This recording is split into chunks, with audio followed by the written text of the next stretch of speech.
Anda masih bersama kami. Saya langsung ingin ke pertanyaan saya tadi, bagaimana dengan isu atau bola liar bahwa kekuasaan begitu ya, Ferdy Sambo walaupun sudah dipecat masih terasa secara hierarki baik di dalam ataupun di luar. Gimana Mbak Feby, menurut Mbak Feby? Ya, baik. Kalau kita lihat terkait dengan hierarki kekuasaan Ferdy Sambo, apakah masih ada atau tidak dan mempengaruhi proses penyidikan ini? Terus terang kalau saya pribadi beranggapan bahwa untuk hierarki seolah-olah itu tidak terlihat. Gitu ya. Kenapa? Karena dengan dijadikannya beliau tersangka, dijadikannya istrinya tersangka, hierarki itu seolah-olah tidak terlihat. Tapi dengan tidak ditahannya Bu Putri, gitu ya, ini salah satu bentuk bahwa hierarki itu masih ada. Oke. Itu kalau saya melihat. Kenapa? Tadi kan dengan kekhawatiran-kekhawatiran tadi, kalau ini tersangkanya bukan Bu Putri, saya rasa sudah ditahan. Ya kan? Nah itu, tapi kalau kita lihat bahwa tersangkanya sudah ditetapkan beliau, istrinya ditetapkan, hierarki itu sebenarnya sudah tidak terlihat. Tapi di saat Bu Putri tidak ditahan, di situ mulai terlihat lagi bahwa hierarki itu mulai ada lagi di situ, gitu kan? Kalau saya melihatnya seperti itu, Mbak. Komitmen penyidik Ibu Sri, kira-kira bagaimana nih junior-juniornya Ibu Sri? Silakan. Kalau saya melihat polisi akan fokus kepada bagaimana mempercepat pemberkasan. Saya melihatnya ke arah sana. Andai kata pun motif belum terbuka hingga hari ini kita juga tidak tahu ya. Saya yakin maka yang tercepat dilakukan adalah bagaimana mengupayakan pemberkasan. Saya yakin juga kan begitu kejadian ini diumumkan itu kan kejaksaan juga langsung membentuk tim. Sehingga biar mempercepat. Barangkali itu yang paling masuk akal karena saya tidak juga berani menduga-duga. Hanya mengotori pikiran saya. Jadi saya tidak akan menduga-duga. Artinya saya meyakini ketika kita mencoba menjernihkan kasus ini sebenarnya Bu. Ya, ketika tekanan publik begitu besar, polisi juga memang polisi bisa saja tidak, kami itu sudah umumnya polisi itu sudah terbiasa untuk tidak populer. Sudah terbiasa untuk tidak populernya. Tetapi dia juga manusia biasa yang ketika ada dalam tekanan pasti ada merasa tertekan. Tidak mungkin dia tidak tertekan. Paling tidak ditekan oleh istri dan keluarga di rumah. Tapi tadi kekhawatirannya atau analisanya Mbak Feby bahwa secara hierarki tidak, karena kalau dipecat sudah tidak ada lagi pengaruhnya. Tapi ternyata dengan tidak ditahannya Ibu Putri ternyata masih ada kekuasaan Sambo di situ. Kalau saya yang pernah pengalaman di Polri, saya nggak merasakan itu. Tetapi kalau tanggapan dari masyarakat luar itu lumrah. Kan setiap orang punya persepsi, punya sudut pandang. Tapi kalau saya merasa di dalam enggak. Kembali ke individu berarti? Ya kembali, enggak, saya melihat sekarang strategi kepolisian adalah bagaimana mempercepat berkas sehingga dilimpahkan. Dan sekarang juga koordinasinya semakin intens dengan kepolisian. 2 perkara akan maju untuk si sang suami, barangkali perkara yang satu untuk istri. Yang pertama kan pembunuhan berencana, istri masih di dalamnya, apakah kasus yang kedua juga istri tidak terlibat atau tidak terlibat belum tahu. Nah kita kan sudah diumumkan 6 tersangka, 7 ya sama 7 dengan Sambo. Jadi ada satu yang 2 tuduhan, 2 kasus. Ini mau komen di situ silakan. Jadi gini, kan zamannya Ibu Sri dengan sekarang itu kan beda. Zaman Ibu Sri tidak pernah ada Sambo, tidak pernah ada seorang kadif profan yang membunuh polisi di rumahnya sendiri. Dan tidak ada Satgasus Merah Putih. Jadi kalau Ibu Sri menceritakan secara normatif itu betul. Tetapi ini adalah extraordinary crime. Tidak pernah dalam sejarah Republik ini ada seorang polisi yang melibatkan 97 orang. Walaupun yang jadi tersangka katanya 31. Nah 31 yang kena pidana ini kan harus juga dikenakan pidana selain kode etik. Dan ini adalah sejarah yang mencoreng nama kepolisian. Sehingga penindakannya itu tidak bisa biasa-biasa saja. Sudah terlalu masif dari awal. Saya sudah bilang, peristiwa pembunuhannya itu sendiri tidak bisa dilepaskan dari peran-peran orang-orang di sekelilingnya. Siapa yang mengangkat mayat, siapa yang membersihkan baju dan darah-darah, siapa yang mengambil handphone. Kan itu semua satu kejadian yang merupakan satu paket. Nah, kalau penyidik melihat ini kemudian sebagai satu big puzzle yang akan mengarah kepada motif yang sesungguhnya, maka tidak akan kembali lagi kepada senario pelecehan terus ganti kekerasan. Pelecehan dan kekerasan seksual itu 2 hal yang berbeda, ya kan? Satu hal yang saya catat, yang namanya perempuan di kekerasan seksual itu harus ada visum, harus ada bukti, iya kan? Jadi kita ini dibawa muter-muter ke hal yang tidak substantif. Jadi yang namanya tadi dikatakan oleh Eda Roslin, dibuktikan dong di To be mana fair, iya. itu, di mana HP-nya. Lalu rekening korannya itu kenapa bisa mengalir keluar? Di mana sekarang itu rekening koran? Bukan hanya rekening koran dari Joshua saja, tetapi rekening koran dari Putri dan Verdi Sambo. Harus dibekukan dulu supaya kemudian PPATK bisa melihat apakah ini ada kaitannya dengan uang-uang yang mengalir. Bukan urusan di dalam kamar yang hanya berdasarkan omongan. Itu tidak fair untuk kasus yang sebesar ini lalu kemudian dijadikan urusan domestik sekitar ranjang.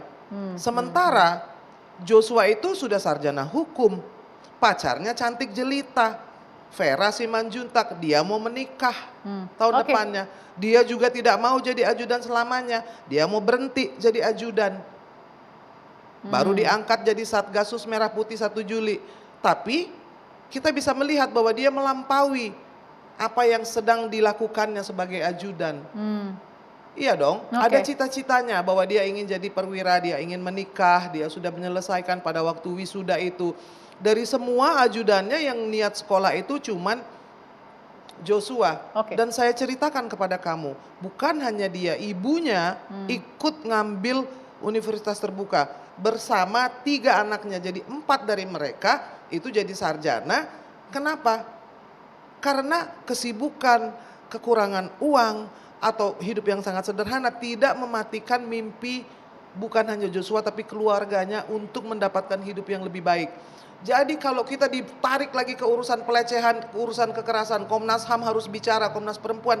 Saya pikir itu pelecehan terhadap nalar. Baik, kita juga coba menghubungi Komnas HAM dan Komnas Perempuan sejak kemarin ya, hingga malam ini, hingga detik ini belum ada jawaban juga, mungkin sedang sibuk, kita belum tahu bagaimana pasca konferensi pers dilakukan oleh Komnas Perempuan soal alasan kemanusiaan Putri tidak ditahan. Saya ingin ke Ibu Roslin. Ibu Roslin, 3 kalau tidak salah alasan kemanusiaan itu karena kondisi dari Ibu Putri, karena Ibu Putri memiliki anak yang masih berusia 1,5 tahun dan kondisi yang masih sakit. Bagaimana Ibu Roslin menanggapi 3 alasan ini? Silakan Ibu. Alasan kurang sehat katanya, tapi kemarin waktu rekonstruksi itu dia kami lihat sehat-sehat aja. Dia banyak bercerita, menerangkan sana sini di mana kurang sehatnya ya. Nah, dia ngomong sama suaminya, kami lihat di TV itu baik-baik aja, nggak ada yang tidak sehatnya ya. Secara berjalan aja dia normal aja. Gerak-gerik badan tubuhnya pun dia normal aja, nggak ada perasaan. Kita kalau orang kurang sehat itu kan nampak itu dari wajah, dari cara berjalannya pasti nampak. Kalau kita kurang sehat ya, ini lancar-lancar aja lah dengan gayanya kayak kondangan ya, menenteng tas ya, dengan gaya yang super mewah ya. Itu bukan menandakan kurang sehat, tapi itu menandakan bahwasanya dia sehat betul ya. Sehat betul dari dia kemarin datang ke tempat itu ya, rekonstruksi kemarin. Jadi nggak ada alasan dari pandangan kita ya. Kita itu soal sehat ya. Bagaimana sakit, soal gitu, ada anak juga Ibu 1,5 tahun, silakan Ibu. Ya. Anaknya kami itu anaknya menyusui enggak ya? Disusuin dia ada. Setahu kami ya anaknya itu kalau nggak salah itu anak biologisnya atau anak adopsi gitu ya. Karena pernah almarhum setahun dia bekerja di sana pernah meminta kepada keluarga kami bahwasanya Ibu Putri dan Pak Sambo ini mau mengadopsi anak tapi laki-laki ya. Pernah dia bercerita meminta kepada mamanya agar dari keluarga, itu permintaan dari Pak Sambo dengan Ibu Putri ya, meminta agar dari keluarga kami gitu, nah dari keluarga besar kami mungkin Bapak itu dan Ibu itu melihat bagaimana sikap perilaku Joshua ya, baik tingkahnya itu, makanya mereka menginginkan kalau ada anak dari keluarga kami yang kurang mampu agar diadopsi gitu. Tapi kami cari nggak ada lagi yang ini ya, yang masih bayi, mintanya orang itu harus yang bayi gitu. Nah, tapi yang cowok. Tapi karena nggak ada dari keluarga kami, akhirnya mamanya bercerita ada anak keluarga dari kita yang masih punya bayi sudah, tapi ada yang udah SD gitu. Dan Ibu Sambo dan Pak Sambo itu tidak mau kalau sudah besar, maunya dari bayi gitu. Jadi kalau memang Ibu Roslin, alasan anak ya. Betul, Ibu Roslin boleh saya klarifikasi, ini permintaan dari Sambo dan Putri ini tahun berapa Ibu Roslin? Setahun lah almarhum bekerja di sana. Setahun menjadi ajudan Bapak itu almarhum telepon. Kalau tahunnya saya lupa, tapi setahun setelah dia bekerja di sana. Oke, ini informasi perdana nih yang kita dengarkan ya Ibu dari Ibu Roslin. Tapi bisa diyakinkan itu informasi permintaan, tapi dengan kesamaan sekarang bagaimana keakurasiannya ya, Ibu Roslin? Bahwa itu tadi kan Ibu Roslin bilang apakah itu pertanyaan ya ini anak biologis atau bukan begitu? Tapi pernah ada permintaan bahwa apakah almarhum Yosua tahu ada yang bisa diadopsi atau tidak dulu ya, begitu Ibu ya? Iya. Oke, berarti masih tahun lalu ya? Dulu almarhum menelpon ya mamanya mau meminta gitu. Nah kalau ada anak keluarga Bapak dan Ibu Ferdi Sambo mau mengadopsi tapi harus cowok gitu. Alasannya kenapa? Karena anaknya yang cowok cuma satu gitu. Dan anak-anaknya sudah besar, jadi Bapak dan Ibu tuh pingin gitu, nah punya anak laki-laki satu lagi gitu. Jadi kan kalau kita lihat ya, waktu ke Magelang, adakah dibawa babynya itu? Oke, jadi ini masih nggak nampak ya? Oke, jadi masih pertanyaan dari Ibu Roslin ya soal alasan anak 1,5 tahun ya Bu ya? Iya, itu kan jangan dibawa alasan lah anak itu gitu kan, anak kan bisa diurus kakeknya, neneknya kalau itu anak adopsi ya, anaknya baru tentu anaknya kandung apa anak adopsi, ya itu kan bisa diasuh. Baby sisternya selama ini yang ngasuh siapa? Apakah ibu ya itu yang ngasuh sesungguhnya? Apakah baby sisternya? Jadi jangan dibawa alasan anak ya. Itu. Baik, jadi tetap tidak menerima alasan kemanusiaan yang juga dikemukakan oleh Komnas Perempuan ya dengan konferensi pers. Saya akan ke Mbak Feby lagi, Mbak Feby, tapi kita harus jeda dulu sesaat lagi ya Ibu Roslin, tetap di Perempuan Bicara. Iya.